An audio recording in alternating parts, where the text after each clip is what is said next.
ang anumang galit at puot. Tulungan mo po kaming maunawaan ang mga pagsubok na ito at maging matatag sa lahat ng pagkakataon. Naway sa paghupa ng unos ay masilayan namin ang pag-asa dala ng maaliwalas na bukas. Aming hinihingi ang iyong basbas, Panginoon, at naway manatili magpakailanman ang pagkakasundo at pag-unawa sa aming mga puso upang magkaroon ng tunay na kapayapaan. Gabayan mo po kami sa araw-araw upang magampanan namin ang aming tungkulin sa aming mga mahal sa buhay at sa taong bayan. Bigyan mo po kami ng sapat na kakayahan upang patuloy naming mapagsilbihan ang bawat Pilipinong umaasa sa amin. Patnubayan mo po kami, Panginoon, at dalangin namin na iyong ilayo sa anumang kapahamakan ang aming bansa. Ang lahat ng ito'y idinadalangin namin sa inyo, Panginoon. Siya nawa. Thank you. With the permission of the chamber, the chair calls for a 1-minute recess.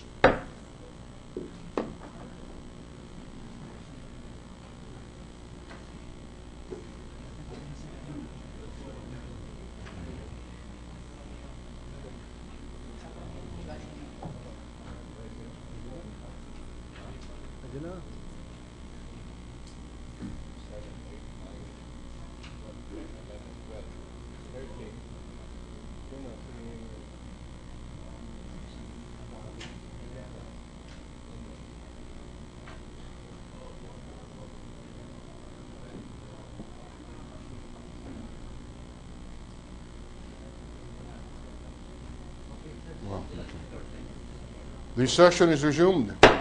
The secretary will call the roll. Roll call of members.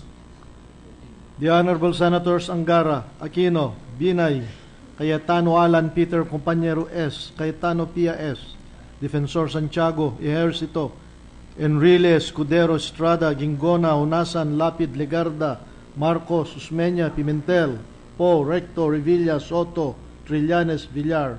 Senate President Drilon. 14 senators are present. The chair declares the presence of a quorum. Majority Leader. Magandang hapon po, Mr. President, sa ating esteemed colleagues. Mr. President, with the consent of the Senate, I move that we dispense with the reading of the journal of the 65th session, March 16, 2015, and consider the same as approved. Any objection? Hearing none, the reading of the journal of session number 65 is dispensed with, and the same is hereby approved. Mr. President, I move that we proceed with the reference of business. Secretary will read the reference of business. Bills on first reading. Senate number 2694 entitled An Act Creating Adult Daycare Programs and Centers by Senator Defensor Santiago. Health and Demography, Social Justice, Welfare and Rural Development, Finance. Senate number 2695, an act defining and penalizing the crime of agri-bioterrorism by Senator Defensor Santiago. Agriculture and Food. Senate number 2696, an act declaring Waling-Waling as the national flower of the Philippines by Senator Paolo Benigno Bamaquino IV. Education, Arts and Culture, Environment and Natural Resources. Senate number 2697, an act establishing a Philippine high school for sports and appropriating funds therefore by Senator Paolo Benigno Bamaquino IV. Education, Arts and Culture, Games and Amusement and Sports, Finance. Senate number 2698, an act providing for an online network establishment for the Philippines by Senator Paolo Benigno Bamaquino IV. Science and Technology, Public Services. Senate number 2699, an act granting broader protection for consumers, adding new provisions and amending certain provisions for the purpose, Republic Act number 7394, otherwise known as the Consumer Act of the Philippines by Senator Paolo Benigno Bamaquino IV. Trade, Commerce, Entrepreneurship, Finance. Senate number 2700, an act renewing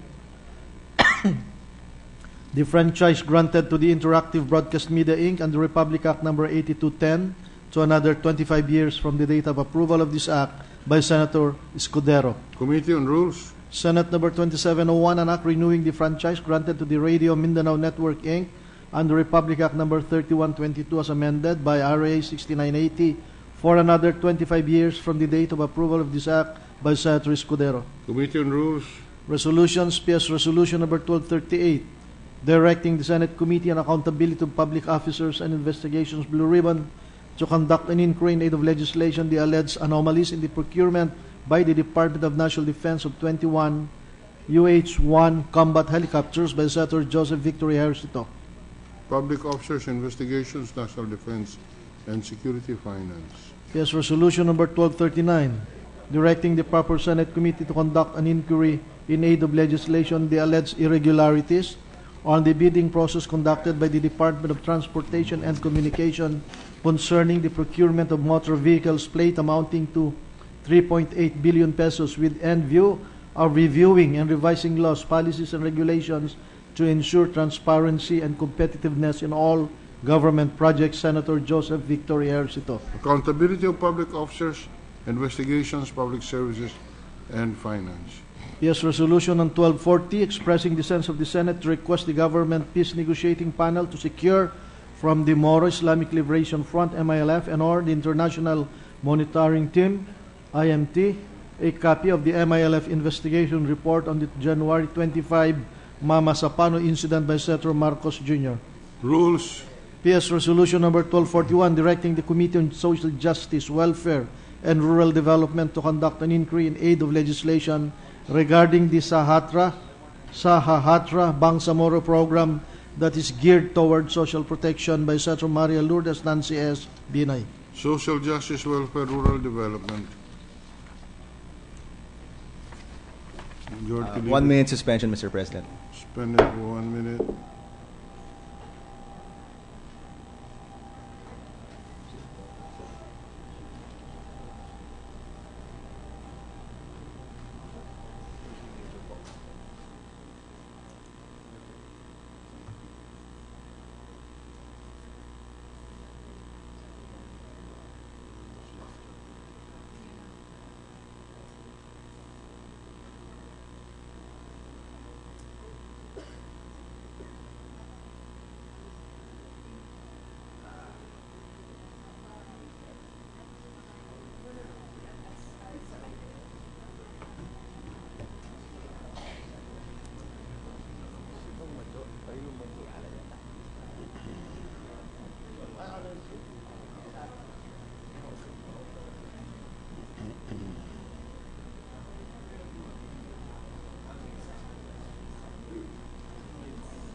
Ready to resume, Mr. President. Session is resumed. Before the chair recognizes the majority leader, the chair would like to greet, in behalf of the Senate, Senator Greg Hunasan, whose 67th birthday was last Saturday. So may we have a 1 minute suspension again to greet our colleague. Happy birthday.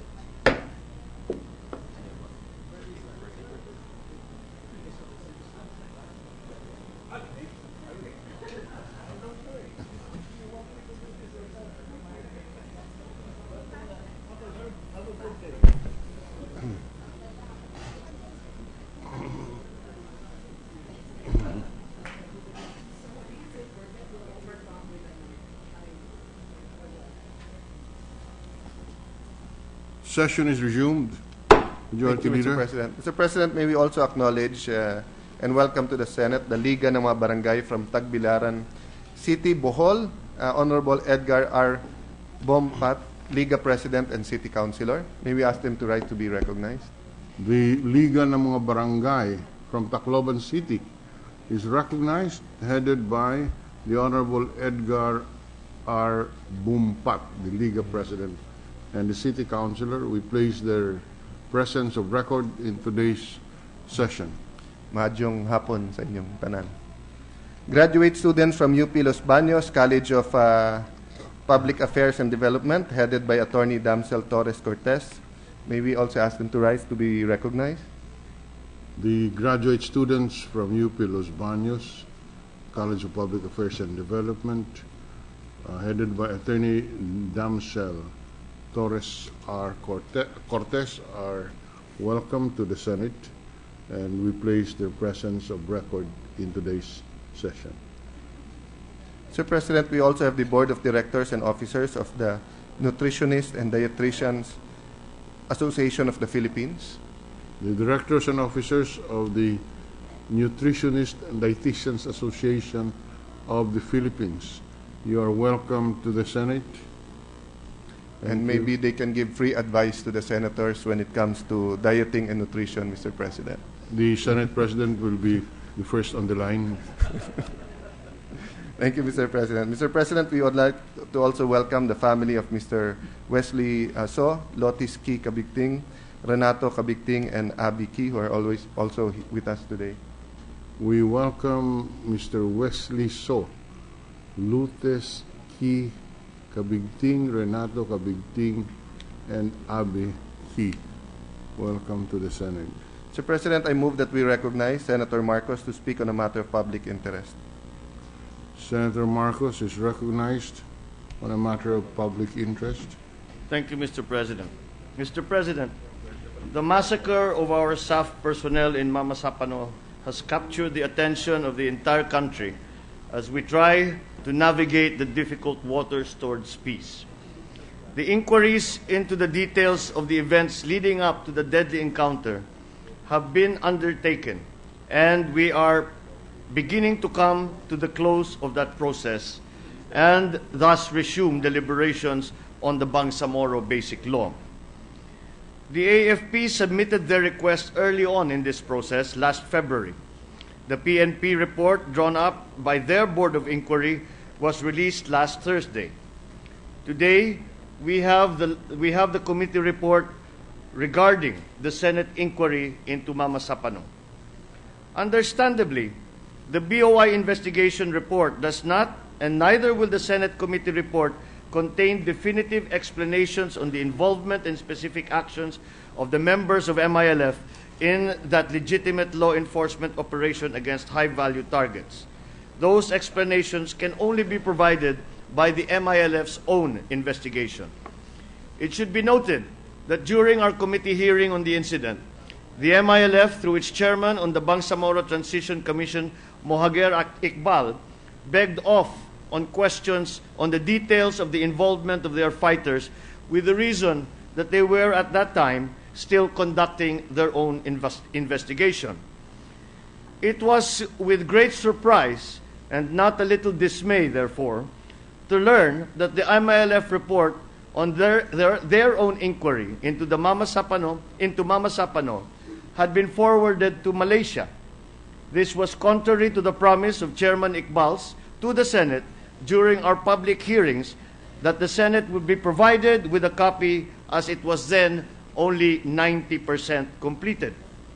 The Committee on Local Government, chaired by this representation, has scheduled the resumption of the hearings of Senate Bill number 2408, or the proposed Bangsamoro Basic Law, on April 13 of this year. It is, however, the humble view of this representation that the MILF investigation report, with cross-reference to the Board of Inquiry and our own investigation reports, will be a crucial and helpful guide to your committee in its consideration of the specific provisions of the Bangsamoro Basic Law. Thus, we have endeavored to secure a copy of the said MILF report by sending request letters to that effect to the following: Chairman Mohager Iqbal of the Bangsamoro Transitional Commission, Secretary Teresita Quintos Deles, the Presidential Advisor on the Peace Process, Chairperson Miriam Coronel Ferrer of the Peace Negotiating Panel, Secretary Laila de Lima, Department of Justice, Major General Dato Sheikh Moksin bin Sheikh Hassan, Head Mission of the International Monitoring Team, and Ms. Katrina Auditor, Program Assistant Third Party Monitoring Team. Your committee is awaiting the responses of the said personalities. I also filed Senate Resolution number 1240, entitled Resolution Expressing the Sense of the Senate, to request the Government Peace Negotiating Panel to secure from the Moro Islamic Liberation Front and or the International Monitoring Team a copy of the MILF investigation report on the January 25 Mama Sapano incident. Mr. President, distinguished colleagues, it is for the aforementioned reasons that I urge this august chamber to join me in directing our Government Peace Panel to secure from the Moro Islamic Liberation Front and or the International Monitoring Team a copy of the MILF investigation report on the January 25 Mama Sapano incident. Thank you very much, Mr. President. Thank you, Senator Marcos, Majority Leader. Mr. Chair, may Senator Marcos answer just a quick 2 or 3 questions, Mr. President? Will he be willing? Certainly, I would be very happy to field questions from the gentleman from Taguig. Well, Mr. President, Senator Marcos has been patiently hearing the BBL draft law. He has had many hearings, many informal consultations, and we know he has read a couple thousand pages on all of this. No, there is a burning issue of whether or not Chairman Iqbal and Chairman Murad are Malaysians. Would you have any information as to today whether that is true or not? I am afraid that I cannot enlighten you on that issue. I had made the assumption all along through this process that both the gentlemen were in fact Filipinos. I have begun in the last week or so to hear the suspicion that perhaps they are not Filipinos in fact, but they are in fact Malaysians. I would have to say that this is not surprising, considering their tendency to consult with the Malaysian team rather than with our own our own negotiating panel in the peace process, or for that matter, the government of the Republic of the Philippines. And so that is why I believe that that suspicion has arisen. Well, let me just agree with the gentleman from Ilocos that yes, we have assumed all these decades that they are in fact Filipinos, even if in many times they refuse to be called Filipinos or acknowledge they're Filipinos, and they call themselves basically Bangsamoros. No? But in 1976, when the successful negotiation directed by your father, President Marcos, the successful negotiations by the group led by under the sponsorship of the Group of Four, under the sponsorship of the OIC, the Organization of Islamic Countries, nor Conference, had Libya, Somalia, Senegal, and Saudi Arabia put together the Philippine panel and the Moro National Liberation Front. Hashim Salamat was with Nur Miswari, but shortly after they returned home and the peace agreement, the Tripoli agreement was signed, Hashim Salamat separated himself and formed the MILF. And although it has never been formally put on record, one of the analysis then was that certain Malaysian entities, individuals, not necessarily officially, not officially the country, encouraged Mr. Hashim Salamat to put up the MILF and continue the fight for independence. And incidentally, this will help the Malaysian stand regarding North Borneo and Sabah. No? And of course, the history is well known. Where am I driving at, no, Mr. President? Since you are asking for the official Mama Sapano incident report from the MILF, and you will be having a hearing, we will be having a hearing, you will be leading the hearing on April 13, wouldn't it be prudent also to call the officials of the DFA and maybe also the Malaysian ambassador, or at least send a communication to His Excellency, the ambassador of Malaysia, to get a definite answer? Because yesterday or today in the Facebook, there's an actual picture of a passport, a Philippine passport of Chairman Iqbal. However, the nationality was Malaysian. And we know that any grade school student can Photoshop a passport. So we're not saying it is authentic. However, despite a red dot, a red line that seems to censor some of the information in the passport, on the upper page of the passport, the 2 pages was opened up. On the upper part, there's a passport number. So we can actually find out from DFA if that is his actual passport number and if that is his actual passport. No? Why is this important at this point in time? Because if we are dealing with fellow Filipinos, then we're dealing with a rebellion. But if we are dealing with Malaysians that are supported officially by the Malaysian government, and I'm not saying they are. No, I'm not saying they are Malaysian citizens, and I'm not saying that the Malaysian Federation or the Malaysian government is supporting them. But if they are, that's an act of war against the Philippines. The MILF rebellion has now changed its character. So, although all of this came about by simple accusations on the social media, the personalities involved, no? For example, Secretary Alunan was himself part of the peace process and was DILG secretary. And I talked to him personally, and he said this information was given to him, and he's also seeking clarification. So I think it will be good for both sides, for those who are for the BBL and those who are against the BBL, to clear this issue. So would the gentleman have any objection if, aside from asking for the report, we wanted for all settled, no? Whether the people we're dealing with in the peace talks, the MILF, are indeed Filipino citizens in accordance with our constitution, or are they dual citizens, or are they really Malaysian citizens?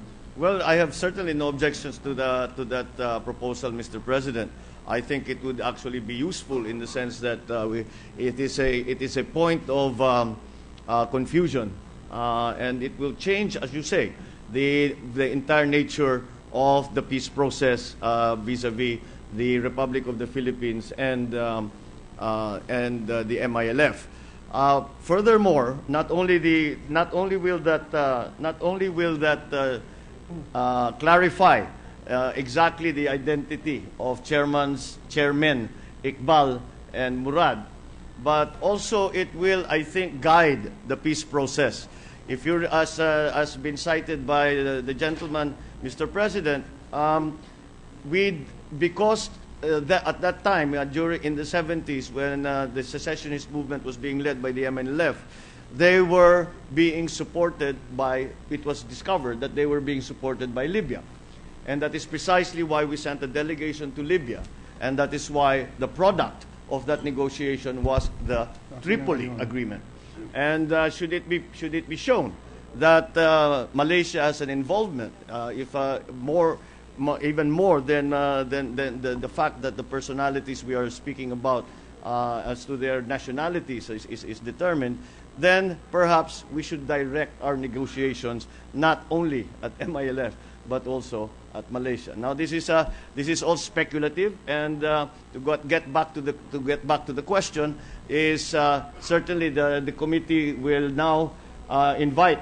We will communicate with the DFA.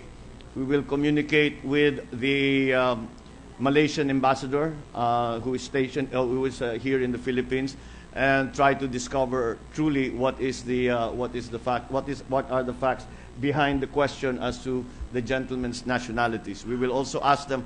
I do not believe we are able to ask a diplomat a member of the diplomatic corps to come to our hearings, but certainly the officials in the DFA would be included in now our list of invited resource persons. And just for the record, we're doing this to clarify the issue Precise. instead of to model it. We're doing it because we do have good international relations with good bilateral relationships with Malaysia, and we do not want that to be damaged by rumors. But we do want to know, in fact, the truth so that the government can take proper legal actions if it is found out that these individuals, in fact, are Malaysians. No? Certainly, Mr. President, any point of confusion that can be clarified, we should do, and that is what we shall attempt to do. Mr. President, may I ask for a minute suspension? Suspended for 1 minute.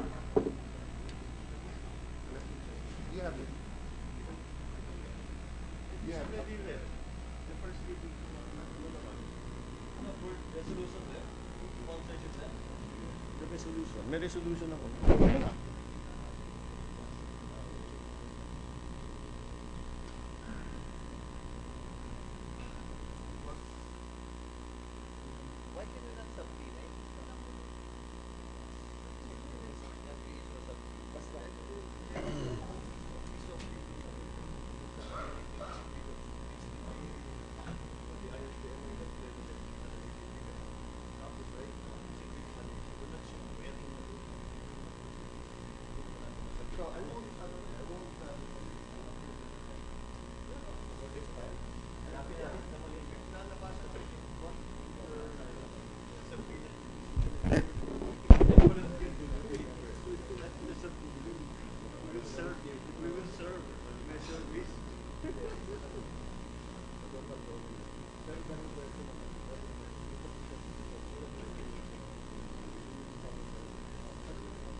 Ready to resume, Mr. President.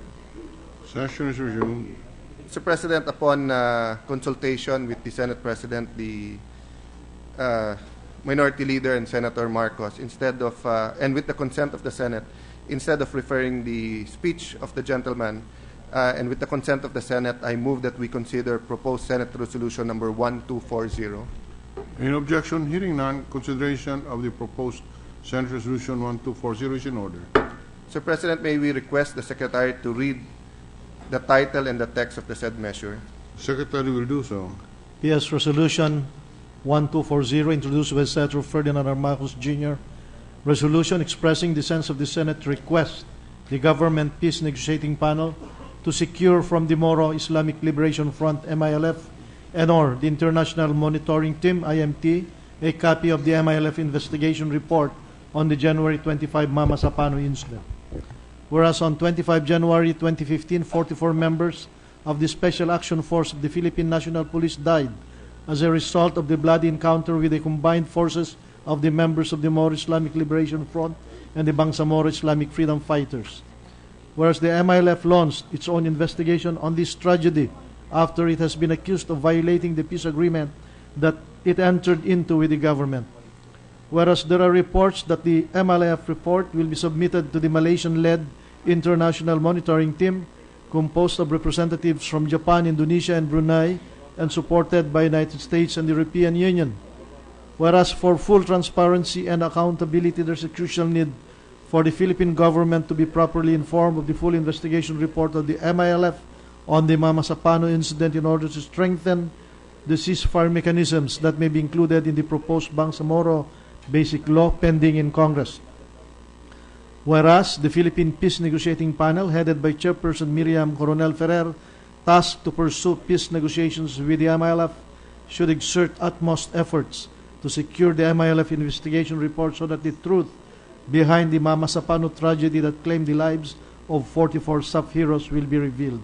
Now, therefore, be it resolved, as it is hereby resolved by the Senate, to express the sense of the Senate to request the Government Peace Negotiating Panel to secure from the Moro Islamic Liberation Front and/or International Monitoring Team a copy of the MILF investigation report on the January 25 Mama Sapano incident. Majority Leader.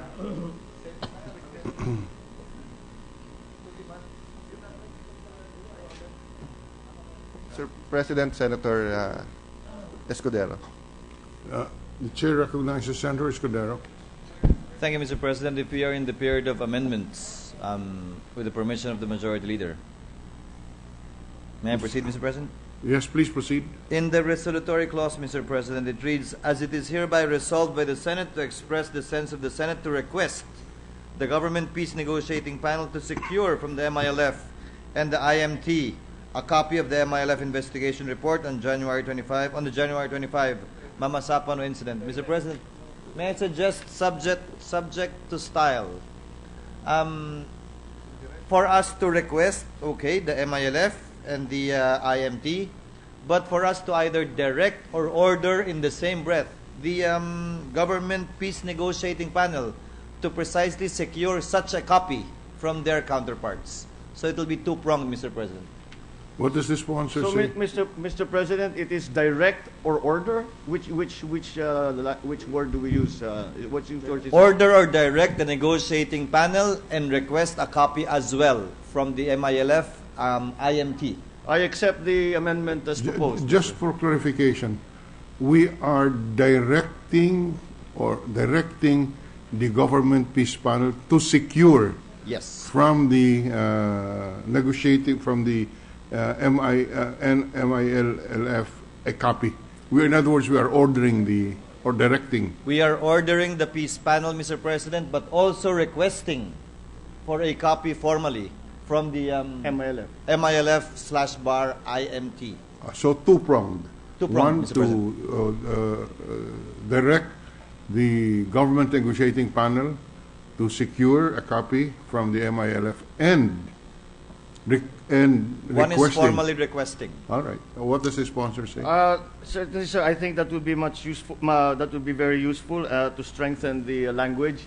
I accept the amendment as proposed by Senator Escudero. Any objection? Hearing none. Approved. Senator Honasan is recognized. Mr. President, before I propose my amendments, may I, with the permission of the Chamber, request from the distinguished gentleman a clarification on the purpose of the resolution in requesting for a copy of the investigation report. It is my assumption that we make this request so that we can synchronize this with what constitutes our peace policy, our foreign policy, and our security policy. If that is in order, and this finds merit in the better judgment of the distinguished sponsor, subject to style, may we include such a provision in the whereas clause or in the resolutory clause?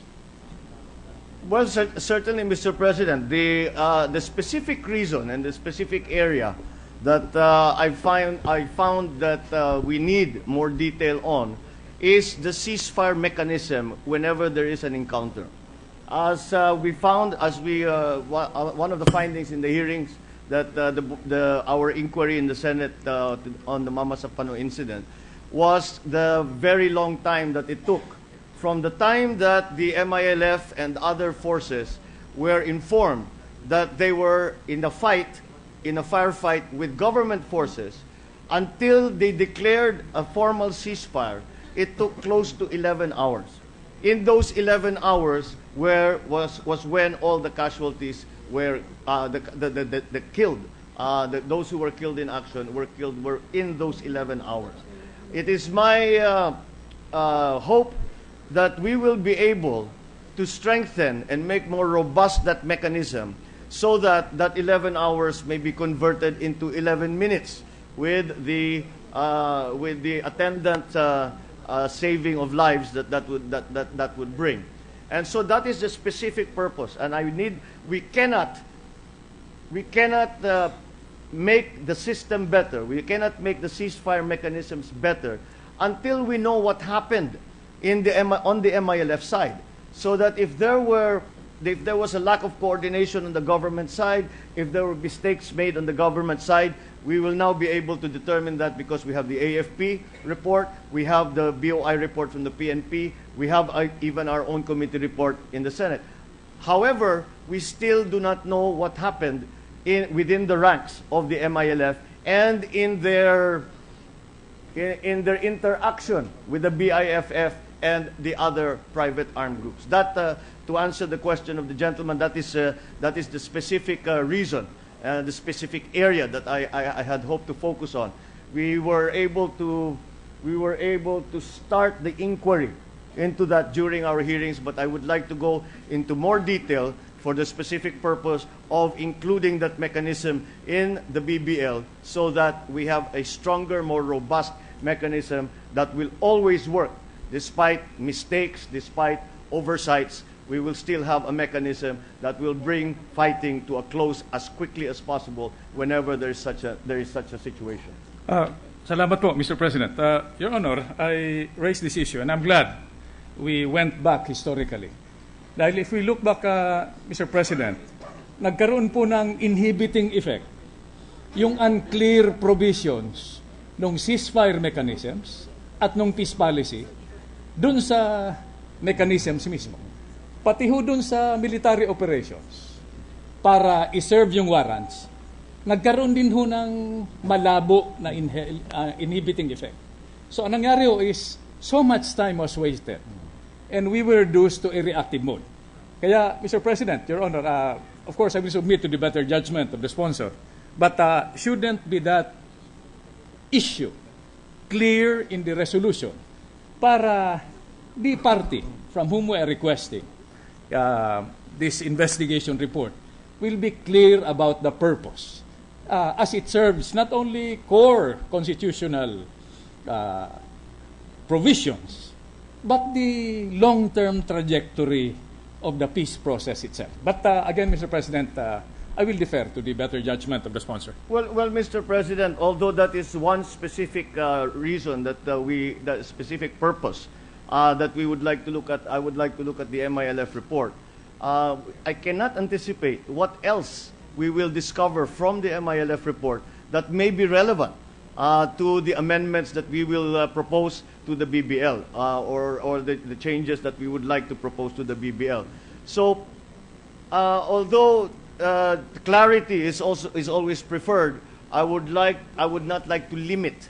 I do not know. Maybe it is possible that if we state that the purpose is only that, then they will give us only the parts of the report which are relevant or which are talk about that ceasefire process. Perhaps there is a distinct possibility that if we read the entire MILF report, that we will discover that there are other areas that need to be strengthened, that need to be changed, that need to be added or removed from the BBL. So, I will work with the gentleman from Bicol on the language so that we do not limit ourselves and that we get the entire report. Perhaps that will be something that we can also amend, in that the entire report be given and still give the purpose why we are asking for the MILF report. Mr. President, on that explanation, I submit. Salamat po, Mr. President. Thank you very much.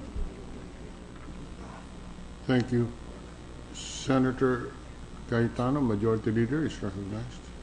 Senator Soto wishes to take the floor. Thank you, Mr. President. I will just concur with what the Majority Leader said earlier, and I really have one question. I'm just curious. And may I ask this to Senator Marcos, Mr. President? Why do you think they submitted it to Malaysia? Can you read their minds, Mr. President? Much as I would like to, Mr. President, I cannot read their minds. However, the explanation that they gave is that is the procedure as laid out in the ceasefire agreement. We have looked for where that is, but instead of, if you remember, when the DOJ requested for a copy, that the answer of Chairman Iqbal to Secretary De Lima was get it from Malaysia. And apparently that is following the procedure that they have laid out. And that's why, from my sponsorship speech, I did not write one letter. I wrote a letter to everyone. Because when you say, we sent it to Malaysia, who in Malaysia? What agency in Malaysia? What government entity in Malaysia? What panel? What group?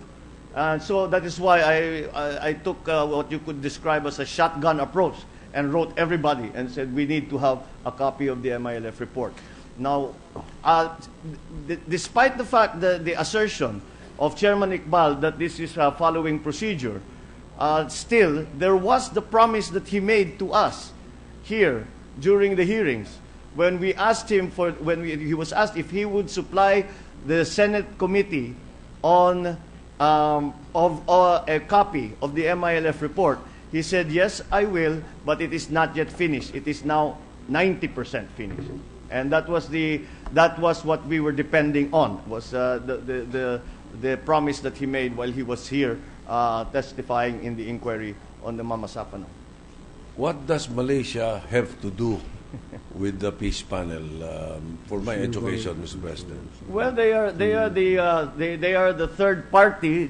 Kumbaga sa boxing silang referee. And that has been the role that they have been playing. And but again, as I said, it was with surprise and a great deal of dismay, because this does not help regain the confidence of the people in the peace process, because it does not. It would have been ang lagi kong sinasabi, ano naman ang mawawala siguro sa kanila kung ipinadala na kaagad sa atin yung MILF report. But that was not the case, and that's why I found that it was necessary to file this resolution. So I give my 100% support to the resolution, Mr. President. If the chair may venture a guess, I think what MILF is doing is trying to be consistent with their position that they are a revolutionary force, and therefore, in effect, would not recognize at this stage the authority of the Philippine government over them as part of the revolutionary posture. That's entirely possible, and I'm sure that sounds like a reasonable explanation. It is a legalistic position to take. But again, be that as it may, we are hoping that they will acquiesce to this request and directive in terms of when it comes to the OPAP. Mr. President, just with the permission of Senator Marcos, the Senate President is totally correct, because in the hearing, when we asked Chairman Iqbal about the BBL, he said only when the BBL is passed and the government commitments are delivered will he consider himself a Filipino citizen. So he did not even say he is Filipino. Even when it is passed and even when they take power, sabi niya, dun lang kami, then kung mangyari yun, Filipino citizen kami. No? So, the Malaysia is a sponsor, a mediator, and if I'm not mistaken, in the Muslim culture, pag meron pong dispute, kumukuha po sila ng someone that they look up to be able to sponsor the mediation. Having said that, and this is not something new, I said this during the time of President Arroyo, the problem is that Malaysia has a dual role. No? One is trying to mediate and allowing the Philippine government, MILF, to have an agreement. But remember, during the time of President Macapagal, not President Macapagal Arroyo, but President Macapagal, there is an agreement between Malaysia and the Philippines to try to help solve the issue of North Borneo, which Malaysia calls Sabah. Because of all the states in the Federation of Malaysia, there are only 2 states without sultans. And the king of Malaysia, or the sultan of Malaysia, they take turns every 7 years kung sino yung hari. no, kung sino yung sultan. Wala ang Sabah o North Borneo sapagkat ang kinikilalang sultan ay yung Sultanate of Sulu. So if you look at the BBL, hindi sinabing Mindanao. Even if Sulu, Tawi-Tawi, and Basilan are part of Mindanao. Because sa kanila po, historically, sa ancestral domain nila po, ang paniniwala nila, you have Mindanao, the mainland, and then you have the Sulu Archipelago. So the BBL says Sulu Archipelago. So that's one question we will also ask the MILF later on. Will we have a plebiscite in Sabah?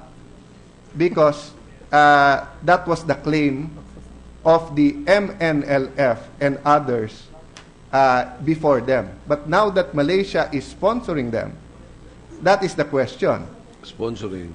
Now that they are leading the group that is mediating, no? Mediating, therefore, parang referee. Parang referee. Pero refereeing hindi pareho sa PBA, may kinakampihan na team. That's what I was saying, even during the time of President Arroyo. The complication is that even the scholars of the 1987 Constitution said, we are not giving up our claim on areas where we have historical ties. But that has been an issue that has caused a lot of disagreement or tension between the Philippines and Malaysia. So we are trying our best that it will not affect international relations. But having said that, it now comes into play given all of the things that have been brought up, whether or not Chairman Iqbal and Mr. Murad are Malaysians, whether or not there has been support from certain Malaysian individuals to fund the MILF. And if you would notice, many of the terrorists in Mindanao, including Marwan, are Malaysian citizens, are Malaysian nationals. So who are we dealing with here? The MILF peace panel is what? Filipino or Malaysian? Sorry, Your Honor, Mr. President. Are they Filipinos or Malaysian? That is the question I want answered, because it is a You question do not have that the has answer just... to that, Mr. President. No, right now, no. But definitely, they rely on Malaysia and on Malaysians. Even before the issue of whether or not Mr. Murad and Mr. Iqbal, or the two chairmen, are Malaysians or Filipinos, it's very obvious that they have leaned and umaasa po sila sa Malaysia. In the same manner that Mr. Nur Miswari, chairman and former Governor Miswari, was under the auspices of the OIC and of Libya. That is why sila po ang ginawa na mediator. Except that wala pong territorial dispute tayo sa Libya, sa Somalia, sa Senegal, sa Group of 4, and then naging Group of 6 yan, dinagdagan ang Indonesia. Ang problema po sa Indonesia, nagkaroon sila ng internal conflict. At isa sa nagkaroon ng internal conflict sa kanila, yung IILF, Indonesian Islamic Liberation Front, and 1,000 of them trained in MILF camp. So may dahilan na naman ang Malaysia to support or not to support MILF.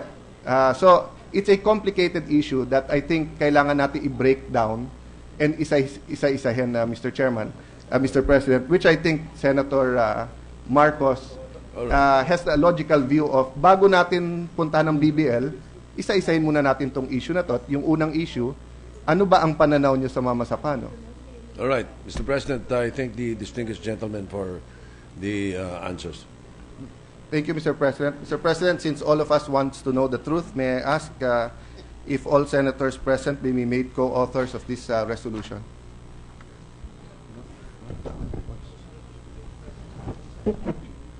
Yes, any objection? Hearing none, all those present are made co-authors.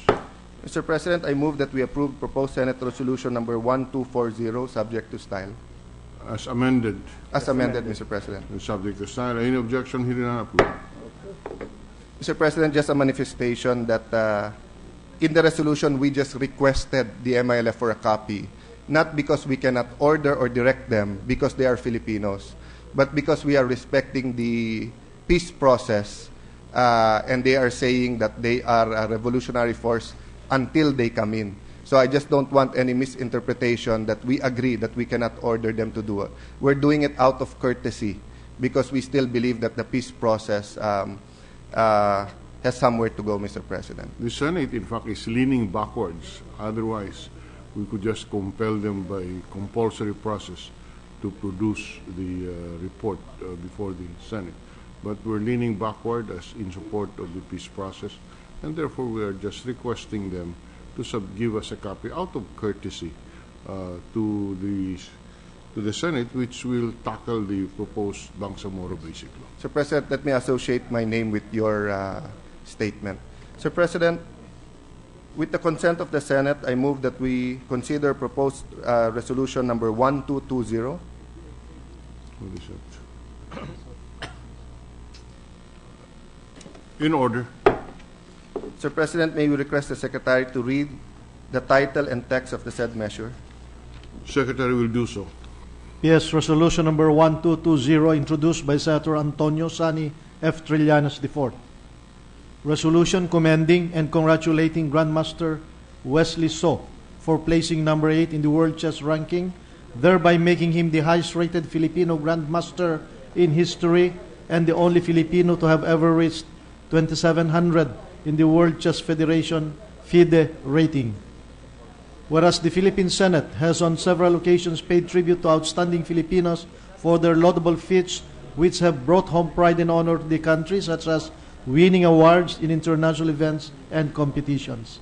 Whereas last October 14, 2013, the Philippine Senate adopted a resolution congratulating and commending Grandmaster Wesley So for bringing honor and distinction to the country by winning the gold medal in the men's chess competitions of the 27th Summer Universiade World University Games at the Kazan Equestrian Complex in Kazan, Russia, last July 2013. The first time that any individual or team from the Philippines had won a gold medal in any sport in 54 years of competition at the Universiade. Whereas Grandmaster So is the Philippines' youngest ever international master, youngest ever Grandmaster, youngest ever national champion, and also the 8th youngest player in the world to attain the Grandmaster in history, achieving the GM title at the age of 14 years, 1 month, and 28 days. Whereas since his difficult decision to transfer to the United States Chess Federation, GM So has soared to number 2 in the U.S. World Chess Federation FIDE rating list, and has finally staked his claim for a place among the world's top 10, as he is now officially ranked the number 8 highest-rated chess player in the world as of March 2015. Whereas this makes GM So the highest-rated Filipino Grandmaster in history, the only Filipino to have ever reached 2,700 in the FIDE rating. Whereas, moreover, GM So was able to reach number 6 in the world in live ratings at Tata Steel Chess Super Tournament in Netherlands in January this year, his highest ever and the highest a Filipino chess player has ever achieved. Whereas despite his transfer to the U.S. Chess Federation in order to get more serious training and to be able to compete in high-level events, GM So has maintained his Filipino citizenship and has time and again declared his pride for his Filipino heritage amidst his impressive rise in world rankings. Whereas cognizant of unparalleled feats in the world of chess and his determination to excel in the field, GM So deserves to be commended for being a source of great pride and inspiration to the Filipino people. Now, therefore, be it resolved, as it hereby resolved by the Philippine Senate, to commend and congratulate Grandmaster Wesley So for placing number 8 in the World Chess Ranking, thereby making him the highest-rated Filipino Grandmaster in history and the only Filipino to have ever reached 2,700 in the World Chess Federation FIDE rating.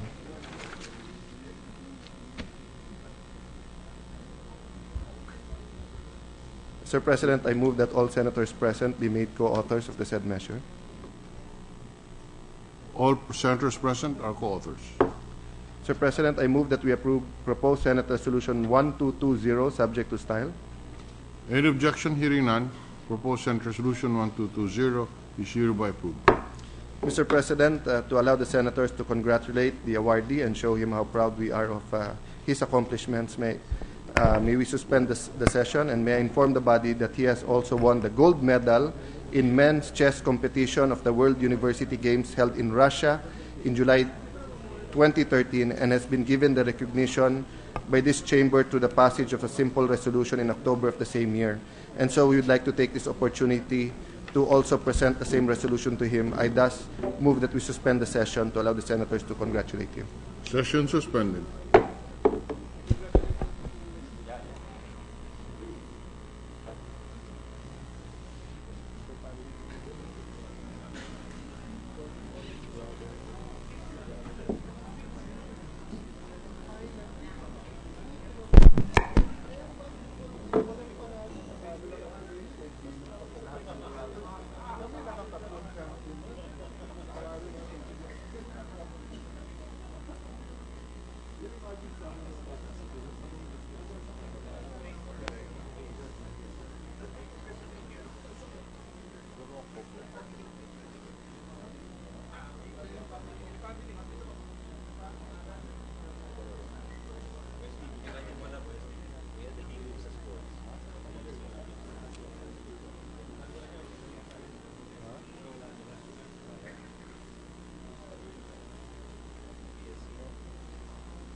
Ay, hindi. No. Hindi. No, no. No, no, no. Kung Thank you so much, Senator Chidori. I don't think you have an idea.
Meron ba silang list?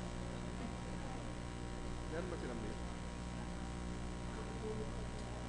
Sa'yo ba yan?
Ready to resume, Mr. President.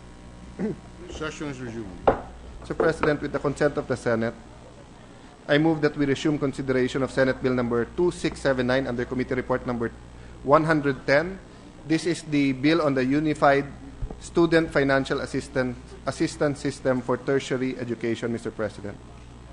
Any objection? Hearing none, in order. Mr. President, the parliamentary status is that that we are in the period of interpellations. I thus move that we recognize Senator Pia Cayetano. Senator Cayetano is recognized. Mr. President, upon consultation with the other members of the Senate, there are no other member who have registered to interpellate. However, they do have some concerns that may be manifested or taken up in the period of individual amendments. Therefore, I move that we close the period for interpellation. Any objection? Hearing none, period for interpellation is terminated. May I ask the sponsor, Senator Pia Cayetano, if they will do their committee reports, committee amendments tomorrow? Yes. I take her nodding to mean yes. So Yes, tomorrow. I move that we open the period for committee amendments, Mr. President. Period for committee amendment is in order.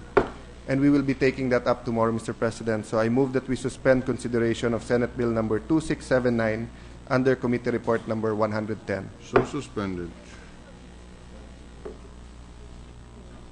Mr. President, may I ask for a minute suspension? 1 minute suspension.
Kasi ka na probation na, kid.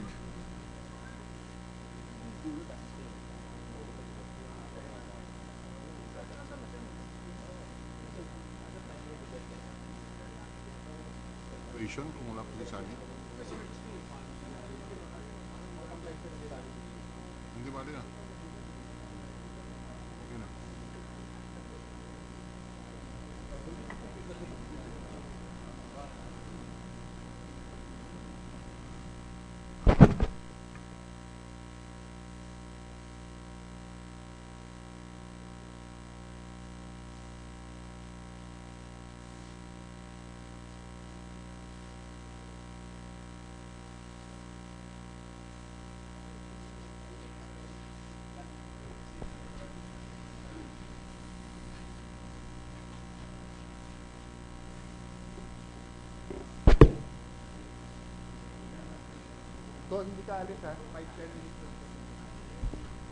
Ready to resume, Mr. President. Session is resumed.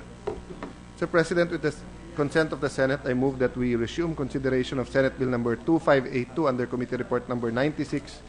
This is the legislative bill on nutrition and dietetics, Mr. President. Any objection? Hearing none, consideration of Senate Bill number 2582 is in order. Sir President, the parliamentary status is that the sponsor has delivered his sponsorship speech last January 27. I thus move that we open the period of interpellation. Period for interpellation is in order. I move that we recognize the sponsor, Senator Trillanes. Senator Trillanes is recognized. With the consent of the sponsor, I move that we also recognize Senator Pia Cayetano to the avail of the period of interpellation. Senator Cayetano is recognized. Thank you, Mr. President. With the indulgence of the sponsor, I am not a educated nutritionist in any way, but I am a passionate nutrition and health advocate. So if the sponsor will indulge me in some clarificatory questions, my objective is really to enhance this bill and to make it a strong law so that we can really improve the health of our people. The sponsor very much welcome any insight coming from the resident advocate of health and sports and women, Mr. President.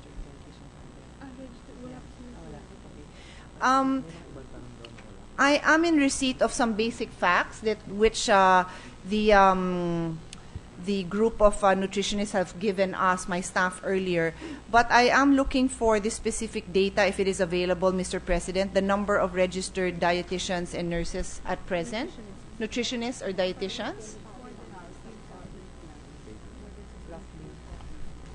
The total number of dietitians all over the country is 16,489, Mr. President. And mostly employed, what is, if we were to make a pie of how they are employed at present, how would it look?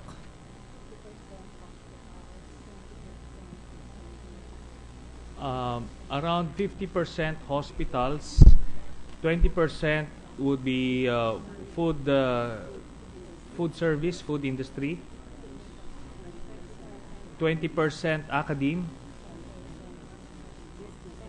and 10% in business sector, Mr. President.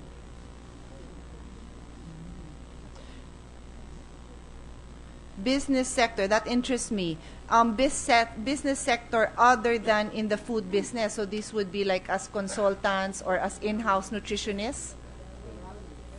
Wellness, fitness and wellness, Mr. President. Okay.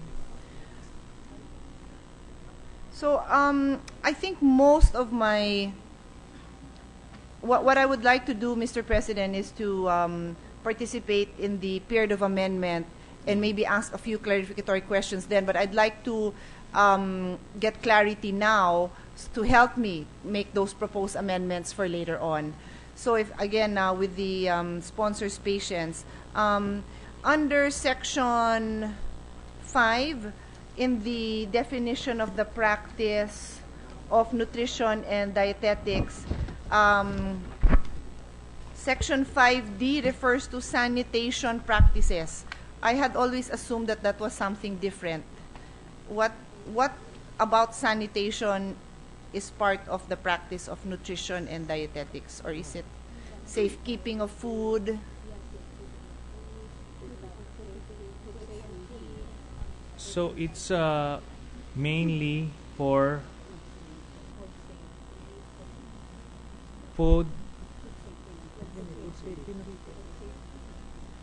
safety and sanitation, particularly in hospital food preparation and schools and restaurants, Mr. President. Okay. Also, does this also include packaged foods, like the expiration dates? It's only because I've worked with DOST and FDA on this, so it's new to me that the nutritionists are directly involved in this. I was of the impression it was like the food technology graduates who provided expertise on this. So I just wanted clarity. Yes, Mr. President, they are included particularly in nutrition labeling. Labeling, okay. Yes. So they would be included, again, going back to my question, in pre-packed products. Like, like you walk into a grocery, 90% of the products there. You go to a market, that's usually where you find the fresh food. You go to a grocery, that's where you find the packed items that have expiration dates, whether it's a few days or years from now. It's the nutritionists who are involved in determining this?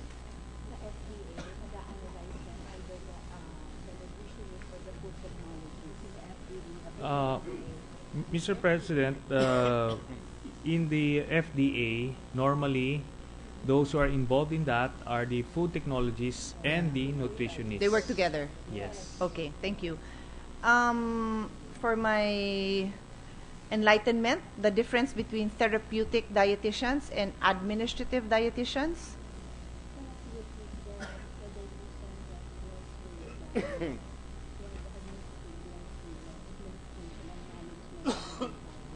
Okay. Therapeutic dietitians are involved in the diet preparation, while the admin nutritionists are those involved in the management and administrative matters concerning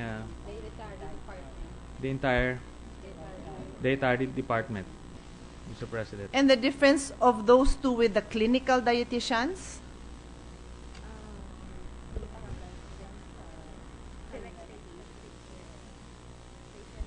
The clinical dietitian is directly involved in patient care, Mr. President.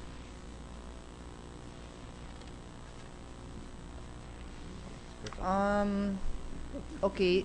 Patient care, that is different from the preparation of that person's diet, because that is the therapeutic dietitian. Can you give me an illustration of how that would work?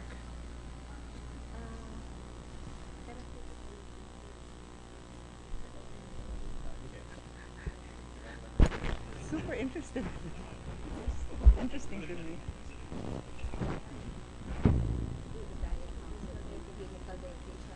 Mr. President, the therapeutic dietitian is involved in the diet preparation, while the clinical dietitian is involved in diet counseling.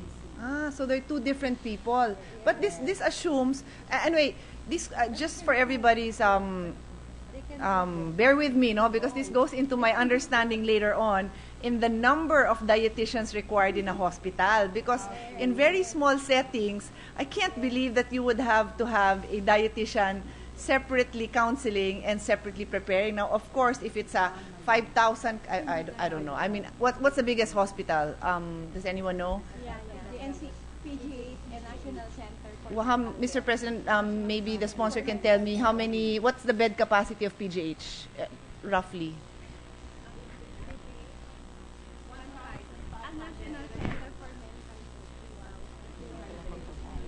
Around 1,500 Okay. beds. So, Mr. Of President. course, I can understand, Mr. President. And you can hear them also. Yeah, aside from that. Yes. I can understand that there would be a different nutrition counseling patients in a 1,000 plus capacity hospital and a different group preparing it because again there's 1,000.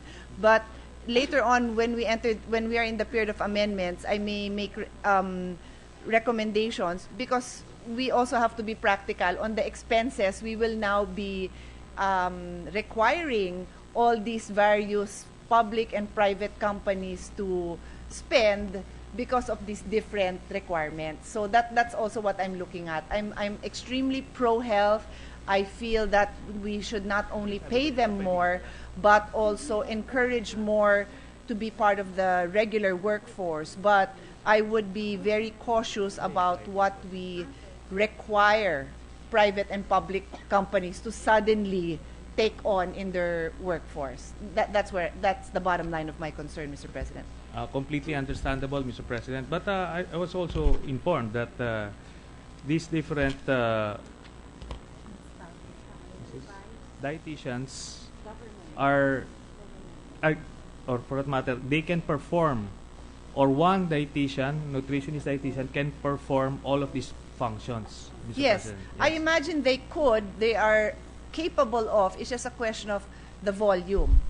And I also would like, well, this one I don't read into the law, but because you have a group of experts with you, Mr. President, I'd like to know if they intend to redefine how nutrition counseling occurs in a hospital setting, because from what I know, and these are also concerns I've read of in other countries, so it is not just a Philippine experience. You enter the hospital and you're either normal diet or diabetic or low sodium and the like.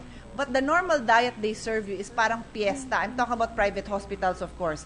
Parang fiesta. You will gain weight by the time you leave that hospital. I'm talking about private hospitals, the few that I have gone to where I visited patients.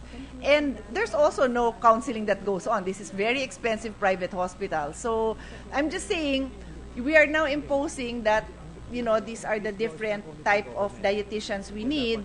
And yet, I never heard of one-on-one counseling with any patient. Like, as a nursing mom, no one ever counseled me, this is what you should, this is how you should nourish your body because you're breastfeeding, nothing. And I also, as I said, after having visited patients, so are we redefining that? Because otherwise, I don't know of any dietitian that actually counseled unless the person was there for a weight loss issue. Mr. President, nothing in this bill would impose anything or anything new along the lines that the lady senator is suggesting. So what this bill is focused on is the upgrading of or redefining the scope of practice based on the developments in the field, plus the compulsory or mandatory membership in the accredited integrated professional organization, plus the continuing professional development. So that's basically the most important essence. features. Yes, Mr. President.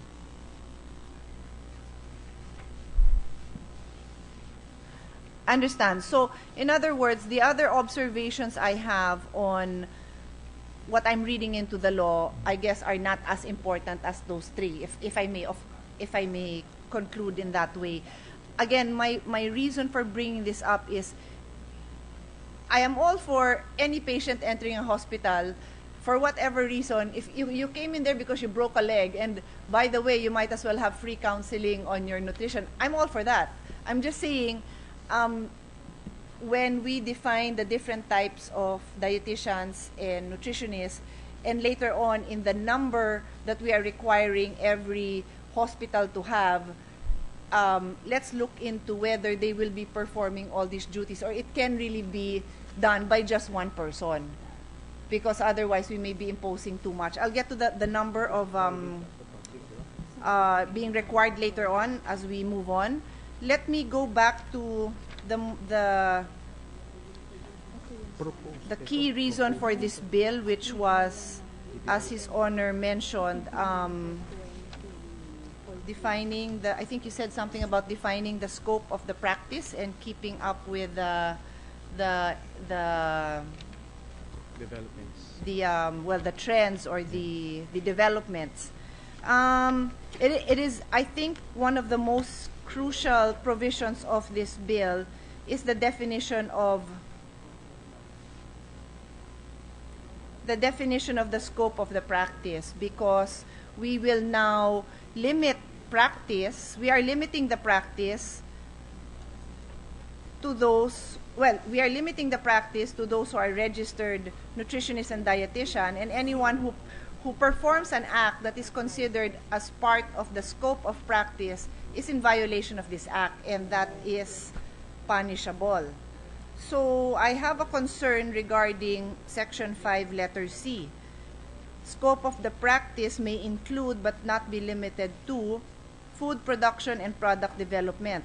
Professionals involved in developing and producing new food products following the principles of food and nutrition.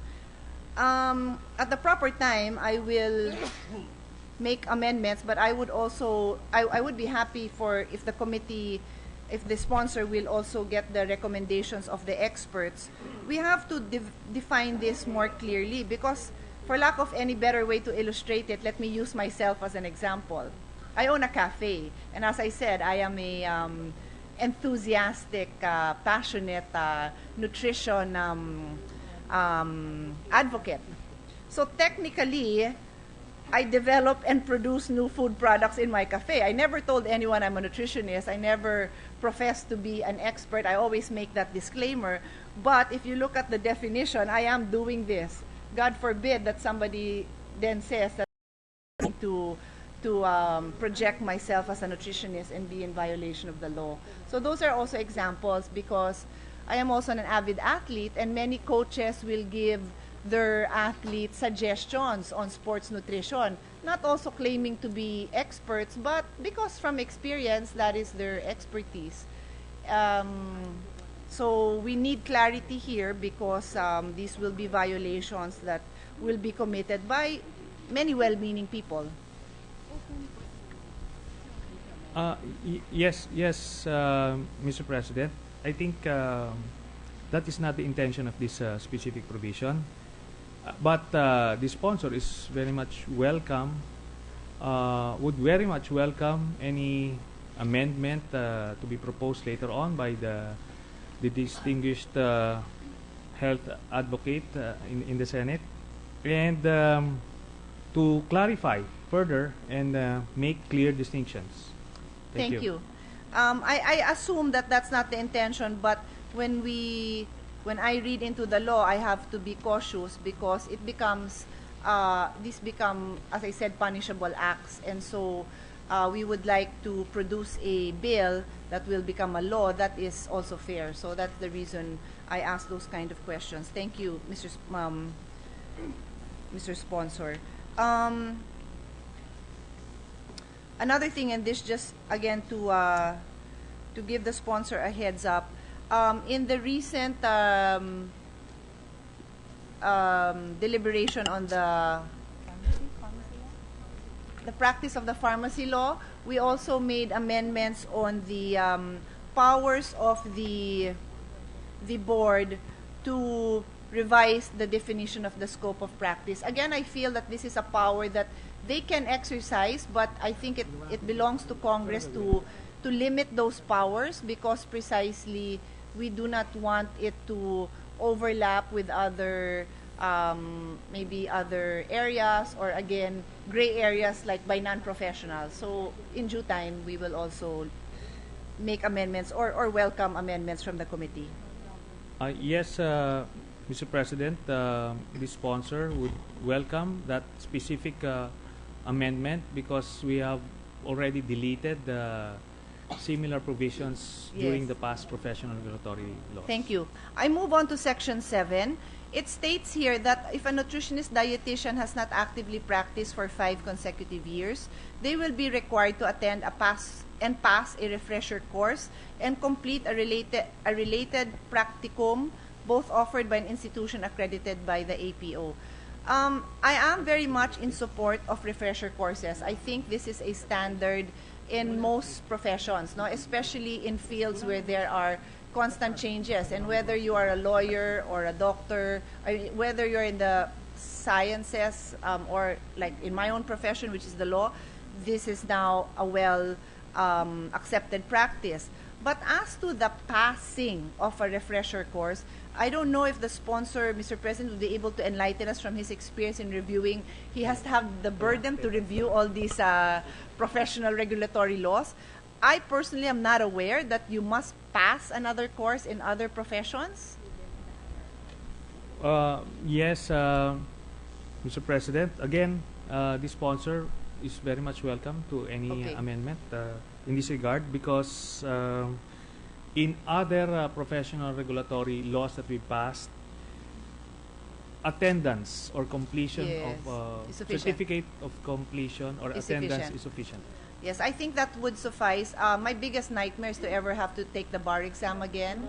And I would never want to impose that on any other human being, especially since I feel that this is, being Women's Month and being a women's advocate, indulge me, Mr. President, this may tend to be anti-women or anti-motherhood, not intentionally, but because this is my work, allow me to elaborate.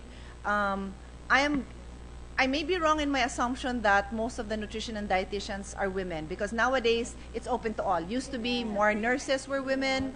But the answer, although we need to hear it from the sponsor himself. 90%, according to the experts in attendance, 90% are women. Yes. So on that note, we in the Committee of Women, your committee, are constantly reviewing policies that need more gender sensitivity. And so on this note, I am so certain that it is not the objective by anyone not to be gender sensitive. But the reality is, these 90% of women, a big percent of them will become mothers, may decide to become full-time mothers and leave their profession for a while. So I would not want it to be a limitation or an obstacle for them to come back because they have to take an exam. So that then becomes a gender issue in that sense, that it makes it more difficult.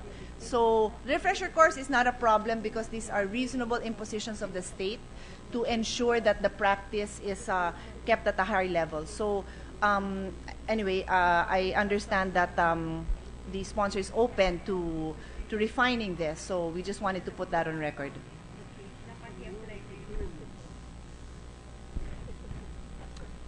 And then, just for my enlightenment, under the qualification of the faculty, have Section 8, have at least 1 year of practice in a field of specialization. What are the different specializations in nutrition? I know of one, sports nutrition. I don't know, maybe weight loss is another. What are the others?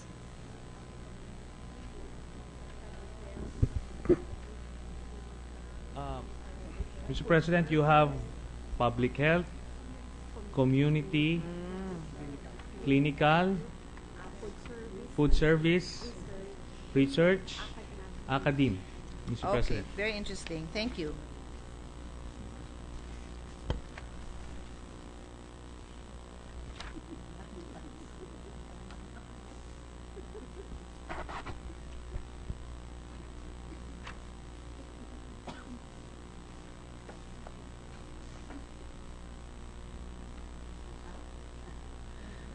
I go now to Section 30, the practice of nutrition and dietetics. And this is the provision under subsection B, which is hospitals, wherein they indicate the number of dietitians, nutritionists that the hospital may, that the hospital is now required to hire. So the sponsor may or may not respond, but I just feel that this is on the high end compared to the other health professionals that are required to be hired in other by the hospitals. So again, and I would, if the sponsor has amendments later on, we would welcome it. But we also receive data, I believe, from your resource persons. With the permission of the chamber, the chair calls for a 1-minute suspension.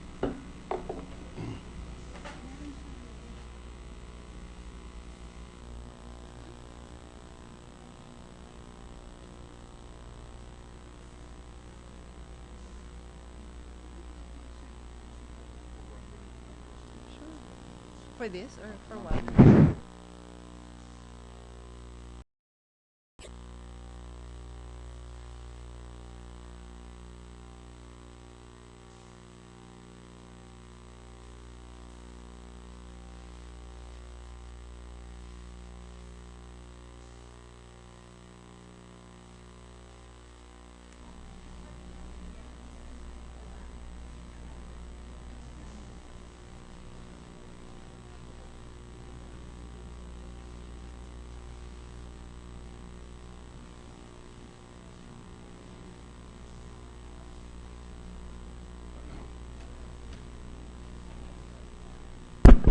Session is resumed. Mr. President, I'm very happy to work with the sponsor and the resource persons on some of the amendments I would like to introduce later on. So let me just put on record the remaining questions I have. Again, as I said, with respect to the requirement we will now be imposing on other agencies, including the LGUs, no? I would like to be able to explore what exactly their job will be to now be imposing this, because we have a lot of other professionals that we believe should be employed by LGUs, but a lot of LGUs will complain that they have limited resources. So, but we have suggestions on how to go about this, just to put that on record. And then, including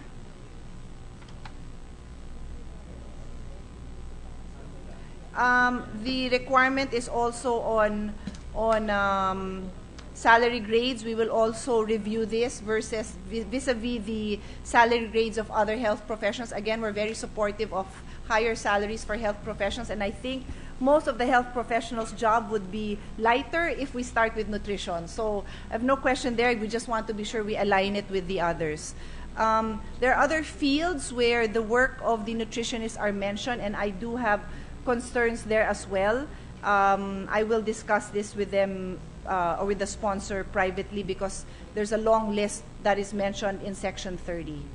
And then with the requirement of special permits for foreigners, I know the constitutional requirement on limitation on foreign practice, but in this day and age, which I think was not foreseen in the Constitution, we need to be open about allowing practitioners who bring new ideas to us, and so I want to be sure that that is not a limiting factor. And I think on that note, Mr. President, most of my other concerns can be addressed directly in the period of amendments, if the sponsor will agree. Most definitely, Mr. President. This sponsor is very much open to all the proposed amendments of the distinguished lady senator, Mr. President. Thank you. Thank you, Mr. President. Thank you, Senator Pia. Thank you, Senator Pia. Senator, the Majority Leader is recognized. Mr. President, may I ask for a minute suspension?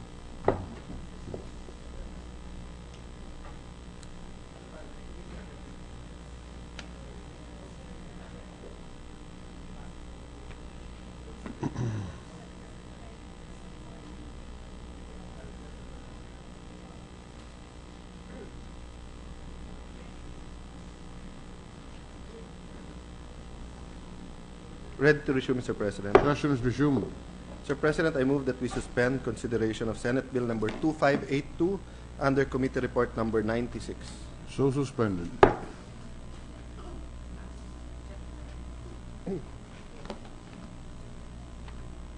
Mr. President, with the consent of the Senate, I move that we resume consideration of Senate Bill number 2280 under Committee Report number 53.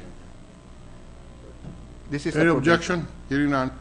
consideration of Senate Bill 2280 is in order.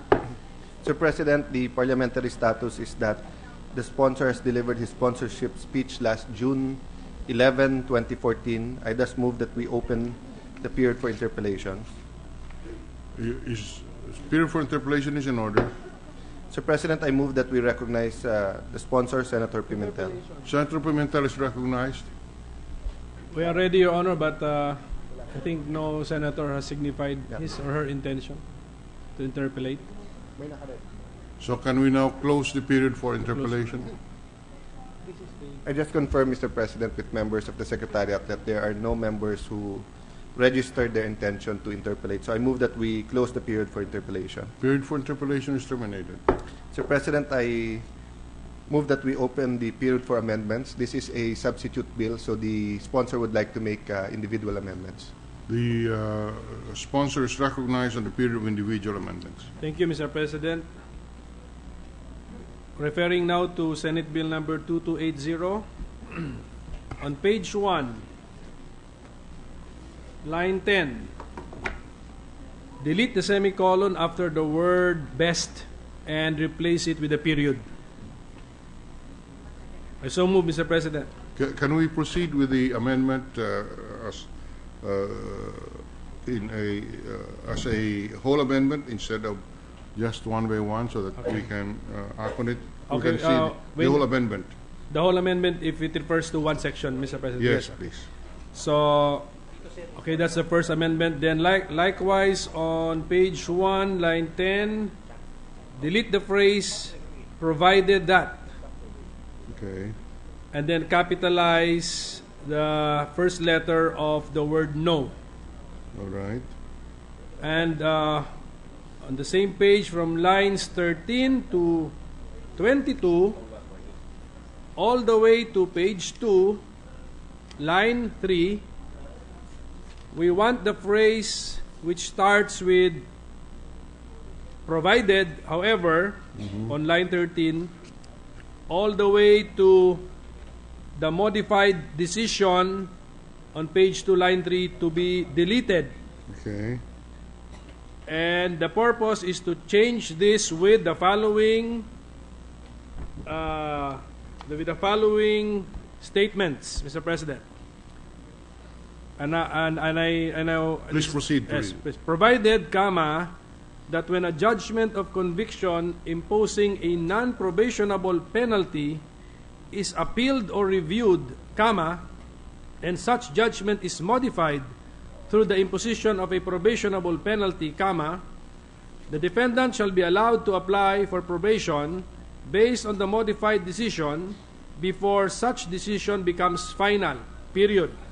The application for probation based on the modified decision shall be filed in the trial court where the judgment of conviction imposing a non-probationable penalty was rendered, comma, or in the trial court where such case has since been re-raffled, period. In a case involving several defendants where some have taken further appeal, comma, the other defendants may apply for probation by submitting a written application and attaching thereto a certified true copy of the judgment of conviction, period. Next paragraph. The trial court shall, comma, upon receipt of the application filed, comma, suspend the execution of the sentence imposed in the judgment, period. Next paragraph. This notwithstanding, comma, the accused shall lose the benefit of probation should he seek a review of the modified decision which already imposes a probationable penalty, period. I so move, Mr. President. Any objection? Hearing none. Second amendment would be on page 2, line 20, which refers to section 2 of the bill, item B. Delete the phrase or the public order after the word security. I so move, Mr. President. Any objection? Hearing approved.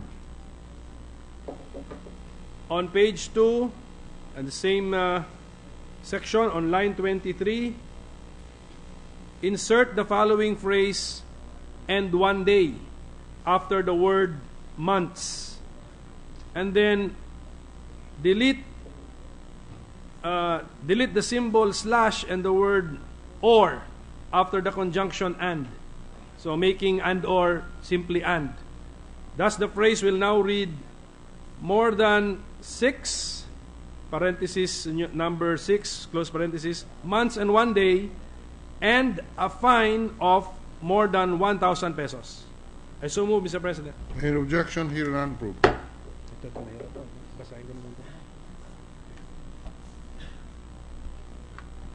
On page 3, section 5, lines 21 to 24, we change the title of the section, volunteer probation officers, to volunteer probation assistants, open parenthesis, capital letters, VPA, small letter S, close parenthesis, period, dash. And we now delete the phrase to assist the regional, provincial, or city probation officers and replace this with to assist the chief probation and parole officers. And on line 24, we change the comma after the word probationers and replace this with a period. And on line 28, we change the phrase volunteer probation officers to volunteer probation assistants. All right. And on line 30, the following paragraph of the same section, Mr. President, line 30, we change the term volunteer probation officers to volunteer probation assistants. And on line 35, still in the same section, we change the phrase volunteer probation officers to volunteer probation assistants. I so move, Mr. President. Any objection? Hearing none, approved. Tama, di ba? Tapos ito, di ba? Okay, tama. And just for the record, Mr. President, not amend, but should the decree still mention aids, the word aids, it should be read as assistance already because of our amendment. Okay.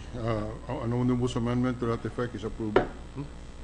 And an additional amendment, Mr. President, on page 4, line 11, we insert a new section 8 to read as follows.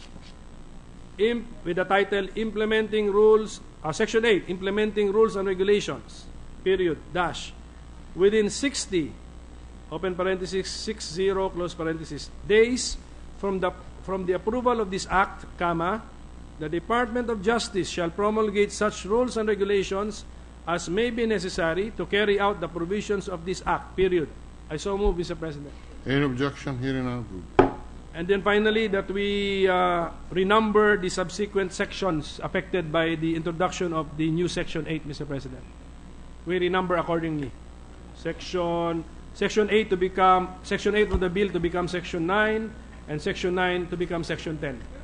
Yeah. Will the sponsor accept an amendment to make the act effective immediately after its publication in the official gazette or in 2 newspapers of general circulation? Is it 50? So making the now Section 10 read effectivity, this act shall take effect immediately after its publication in the official gazette or in 2 newspapers of general circulation. Yes. I accept, Mr. President. All right. Any objection? Here none, approved. And the renumbering is approved. That would be all, Mr. President. Thank you very much. Mr. President, I move that we close the period for amendments. Period for amendment is closed. Mr. President, 1 minute suspension. 1 minute suspension.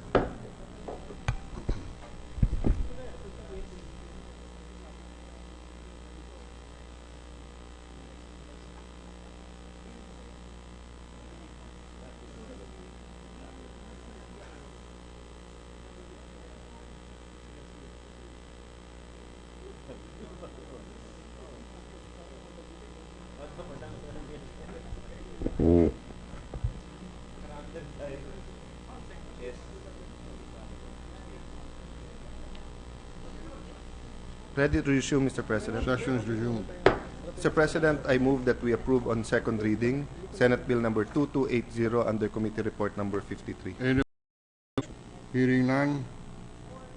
Senate Bill number 2280 under Committee Report number 53 is hereby approved on second reading. Thank you, Mr. President. Mr. President, I move that we suspend consideration of Senate Bill number 2280 under Committee Report number 53. So suspended. Mr. President, just an administrative matter. With the consent of the Senate and of the concerned committee chairpersons, I move to transfer the referral of Senate Bill number 288 and 2083 from the Committee on Civil Service and Government Reorganization to the Committee on Women, Family Relations, and Gender Equality. So transferred. Mr. President, with the consent of the concerned committee chairpersons and with the consent of the Senate, I move to transfer the primary referral of Senate Committee Bill number 2084 and 2661 from the Committee on Labor, Employment, and Human Resource Development to the Committee on Women, Family Relations, and Gender Equality. The same being in accordance with our rules on jurisdiction of the committee, the motion of the majority leader is approved. Thank you, Mr. President. Mr. President, may I ask for a minute suspension? Suspended for 1 minute.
Ready to resume, Mr. President. Session is resumed. Mr. President, with the consent of the Senate, I move that we resume consideration of House Bill 945 under Committee Report number 100. This is the legislative bill on the armed forces of the Filipino Week, Mr. President.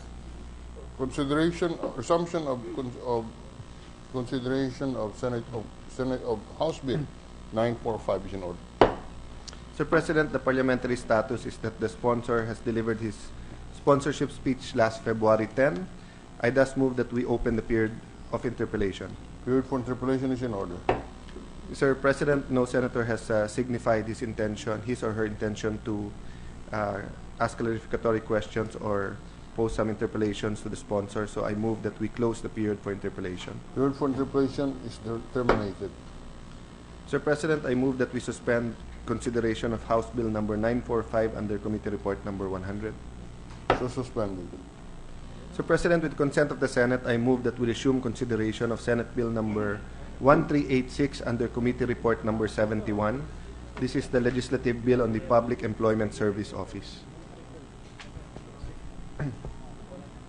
Consideration of the measure is in order. Mr. President, the parliamentary status is that the sponsor has delivered his sponsorship speech last September 23, 2014. I thus move that we open the period of interpellations. Period for interpolation is your order. Mr. President, I move that we recognize Senator Angara. Senator Angara is recognized.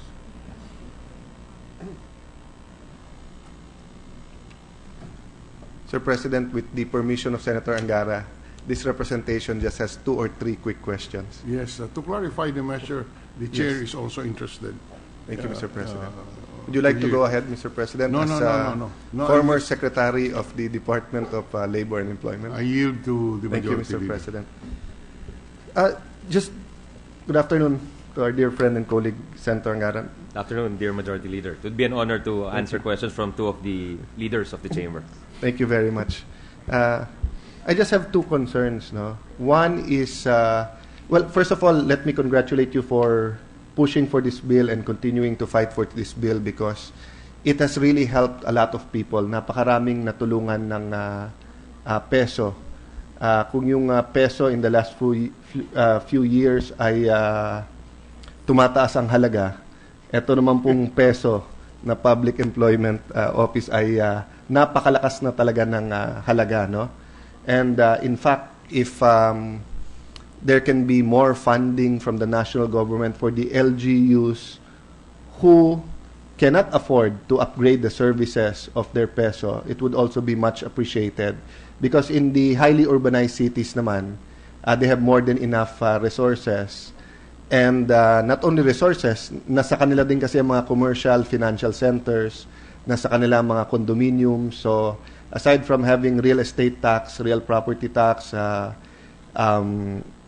business taxes, di ba, yung fees that kinokolekta nila, nandun talaga ang trabaho sa kanila, no? But dun sa mga municipalities na basically agricultural, talagang minsan nahihirapan pa humanap ng trabaho, kaya ang unang option to go abroad. But actually, if more information technology, more resources are used, more resources, for example, for conferences, no? I was told by many of those who attend the PESO conferences held by DOLE, no? It's very, very productive, no? Not only are they taught how to